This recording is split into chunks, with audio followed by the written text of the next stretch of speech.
زندہ پیر آپ کے گھر میں ہے، زندہ پیرنی آپ کے گھر میں ہے. خدا کی قسم سے جا کے کبھی پوچھیں جن کے ماں اور باپ نہیں ہیں، وہ 9 محرم عید شبرات نہیں گاڑی خریدتے ہیں، کام چلتا ہے، کس کو بتائیں؟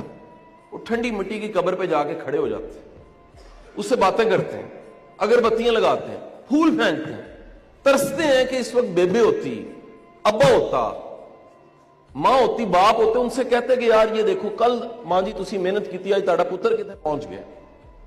جو ہے خدا کے لیے اس کو محسوس کرو، یہ کتنی بڑی نعمت ہے.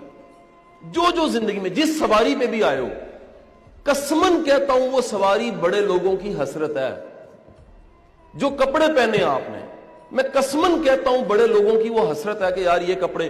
جو بھی فون آپ کے پاس ہے، آپ کہتے ہو نہیں جی ہے آئی فون 17 لینا تے مزہ آنا ہے. حضور والا کئیوں کو فون ہی نہیں ہے.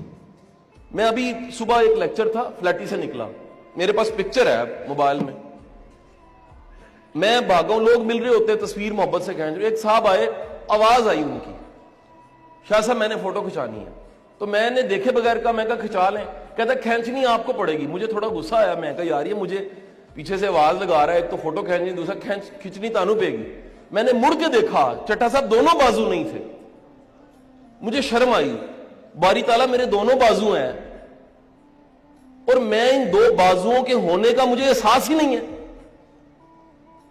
میں نے فوٹو کھینچی، میرے موبائل میں ہے، میں نے ان صاحب کو نمبر دیا، انہوں نے ان کے گھر چلے گئی. شام کو شکریہ کا میسج آ گیا کہ شاہ صاحب بڑی مہربانی، میں تو فوٹو بھی نہیں کھینچ سکتا.